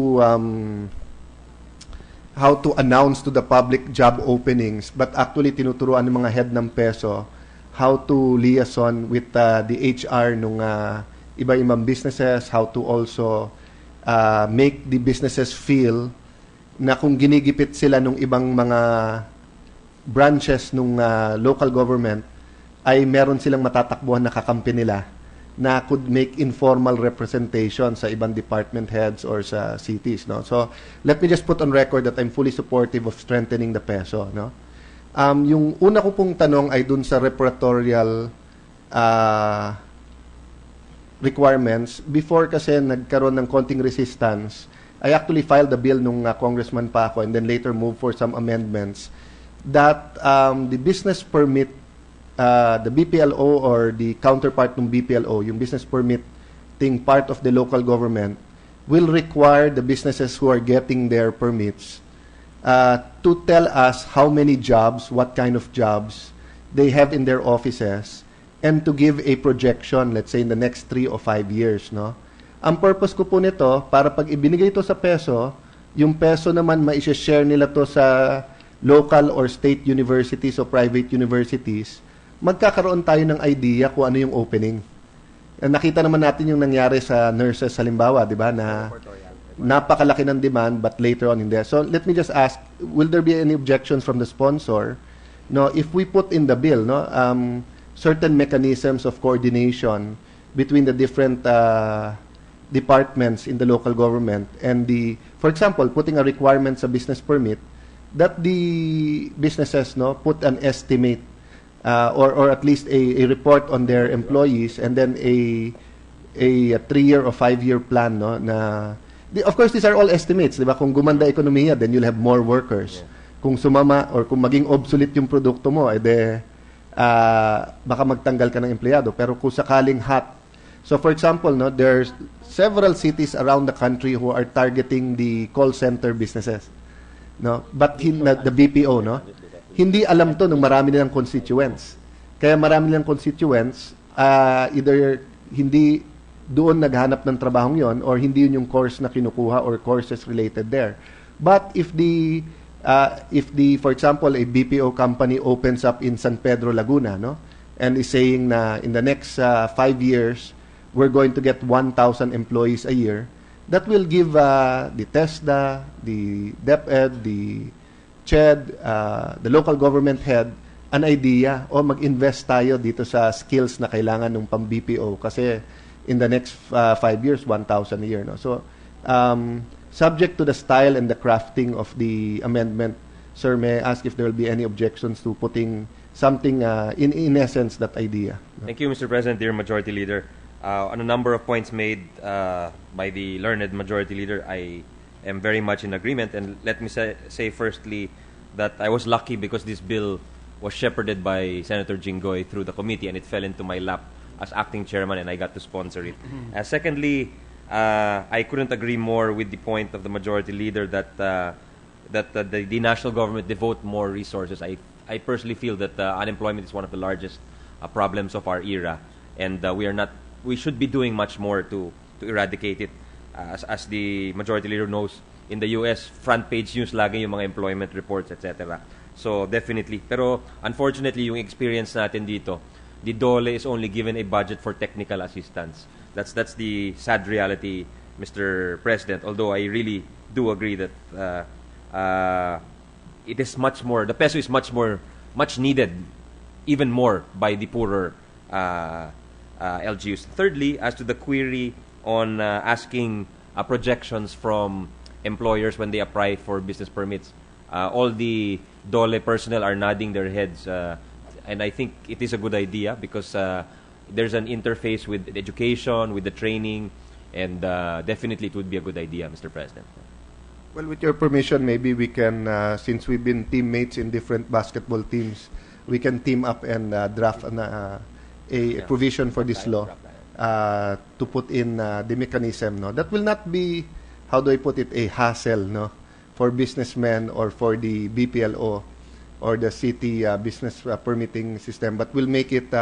In fact, for example, if the business permits are applied for in January, maybe July pa lang, the year before, the BPLO can write to the businesses saying that by December 15, please submit the number of employees, projection, etc. No?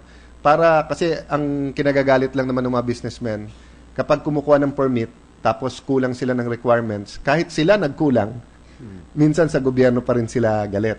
So, syempre, yung mayor, yung governor, ang kailangan niya yung pera, yung taxes eh.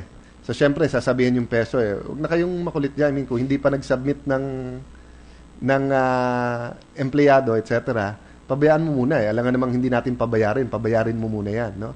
Or kung ma-delay yung bayad at may penalty, syempre, aangal naman yung business. So, I think we can craft a provision that will make it easy for them, especially now, almost everywhere naman may connectivity. So, i-email mo lang naman yon. And this isn't we're not asking for all the technical aspects, but just a general description of the jobs and the number of jobs, Mr.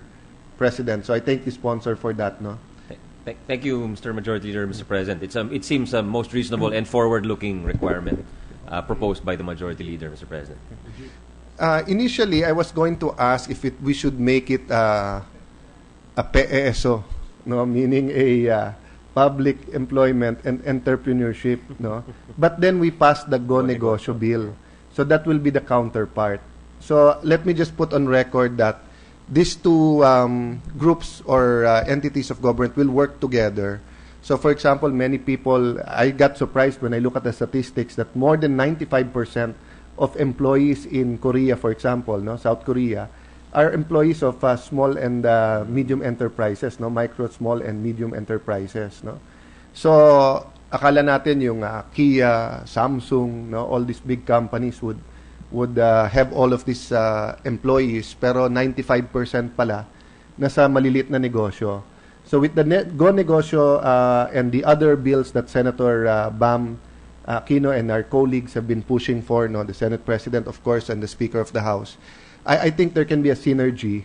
So sa iba na natin ibigay yung trabaho na i-develop ang micro, small, and medium enterprises. Pero yung coordination din nila sa peso, So, kung halimbawa, yung iba walang makuhang trabaho, pero mag-recommend ang peso na, imbis na yung general, halimbawa, BS accountancy kunin mo yung bookkeeping for small businesses dahil yan ang mga matatayo sa business natin. No? So, I mean, there can be some, if I'm not wrong, kasi marami sa peso naging masyadong malapit, no, sa mga naghahanap ng trabaho, naging parang guidance counselor na rin sila.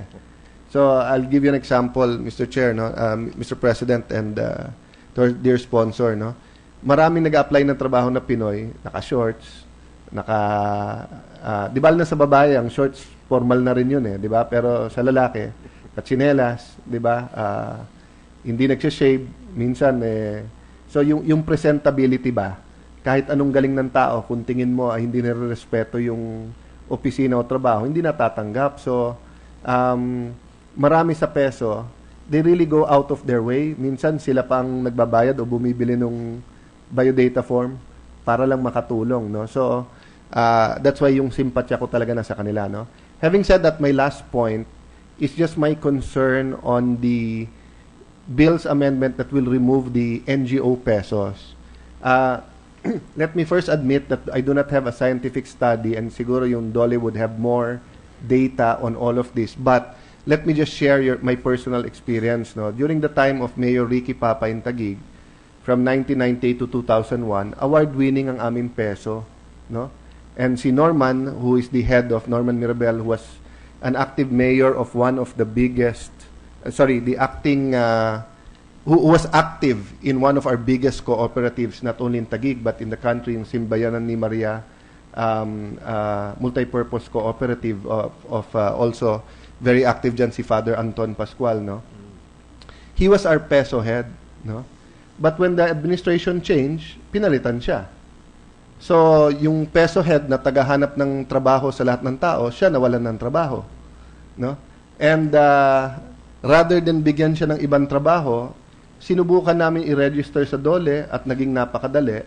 And then yung tabi ng aming bahay, binigyan lang namin siya ng isang opisina. Nagulat kami, every Monday, punong-puno ng tao.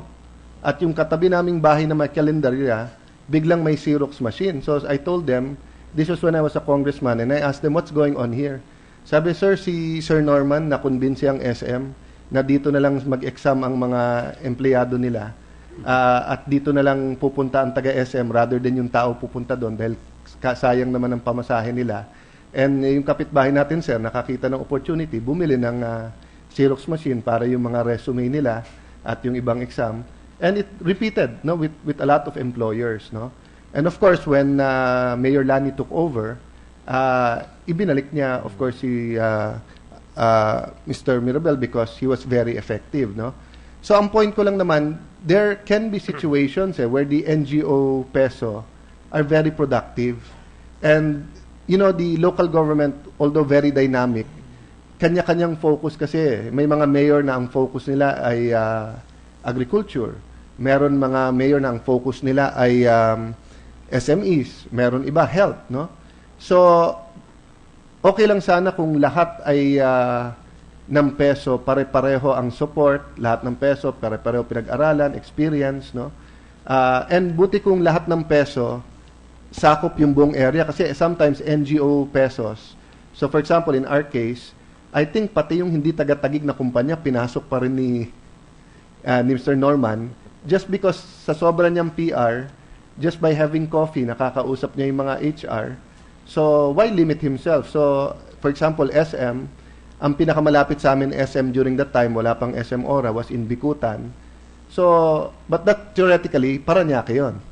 Hindi Taguig kasi it's across the expressway. No? So, I just have some concerns and if the sponsor will be willing to take a second look, no, on the prohibition of having NGO pesos. No?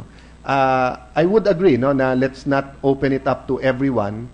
But I think the DOLE has been quite good in supervising and being able the one to accredit or to disaccredit if they think that the peso has become, the NGO peso has become a burden rather than a blessing to job seekers. No? So to simplify, Mr. Sponsor, Mr. President, may we revisit that provision, no, that that basically removes NGO pesos. And I'll be willing also to have a compromise, no, how to make it strict. By the way, in our case, it's not a problem. I don't think we do have a NGO peso now, but I'm not foreclosing a situation similar to ours in other areas. Thank you, Mr. President. That's a very good point based on actual example, actual experience. And let me just share some of the thought behind the proposed amendment that was relayed to me by the DOLE, Mr. President. It is because the original peso law envisioned that you would have multiple based pesos. You could have an SUC, a state university and college-based peso. You could have a municipality-based peso, a province-based, and a NGO-based, as was in the case of Taguig. But their experience was that in the case of some SUCs, for example, Mr. President, the incentives of those running the SUC peso, for example, was that they would prioritize only the students of the SUC. Whereas looking at the municipal or the LGU-based peso, they were sort of, in a sense, more objective because they were looking out for the benefit of all the stakeholders or job seekers equally. So yun ang nirelay sa akin, Mr. President. But I think that's why they want to have a LGU-based peso. But certainly this representation is not averse to a situation, because that is the existing law where you have these multiple pesos. So certainly I'm not averse, Mr. President. Yeah. Just on your example, Mr. President, I totally understand na yung malasakit kasi ng mga taga-peso talaga, equal opportunity, no? But remember, we're all humans eh. We're all people eh. So ang bias naman ng LGU, yung taga sa kanila. No, that happened to us, for example. No? We have very good relationships with the city of Pasig, but they had a very good SPED program, and what they did 1 year is just suddenly they said that if you're not a registered voter in Pasig, hindi ka pwede dito mag-SPED. And yung mga katabi nilang cities, municipalities, did not have as great a program as them. So we needed DepEd to intercede. No? So you would see that all the SUC based peso would have its bias, but the local peso will do the same. Let me give you an example. No? And I'm not saying this is happening. I'm just an example. No, let's say Baguio City. No, Baguio City is the host to several private and to UP and some state universities like UP Baguio, and then of course yung Benguet State University. No, so I could imagine that if there was a peso, a university-based peso, try niya itulak yung lahat ng kanilang estudyante. No. But ang estudyante nila, taga La Union, taga Pangasinan, taga Nueva Ecija, di ba?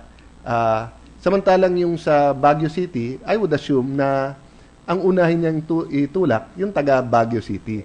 No? So, but for me, I understand ayaw natin na may discrimination, but in this case, wouldn't it be healthy competition? I mean, parang pareho naman silang may abogado eh.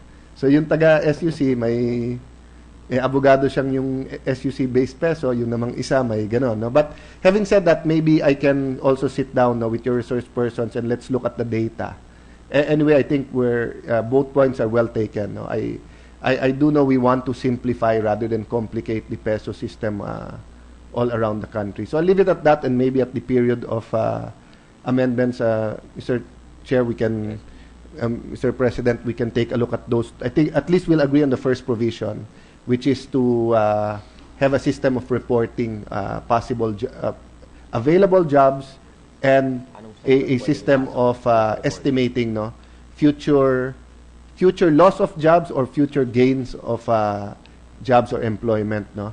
And then secondly, let's just take a look at that if we will totally prohibit NGO-based pesos, or whether we will put stricter rules. Mr. President, I do believe you also have some questions, so I yield to you, Mr. President. I thank Senator Cayetano, the good majority leader, for his very good ideas. Very well based in experience, and certainly we're most willing to to sit down for Thank any you. possible amendments. Thank you, you. Majority Leader. Yes. Mr. President. The chair wishes to clarify a few points, but in view of the lateness of the hour, can we take it up in another session? Certainly, Mr. President. On that note, Mr. President, I move that we suspend consideration of Senate Bill number 1386 under Committee Report number 71. So suspended. Mr. President, I move that we adjourn the session until 3 o'clock in the afternoon, Wednesday, March 18, 2015. Sessions adjourned until 3 o'clock of Wednesday, March 18, 2015.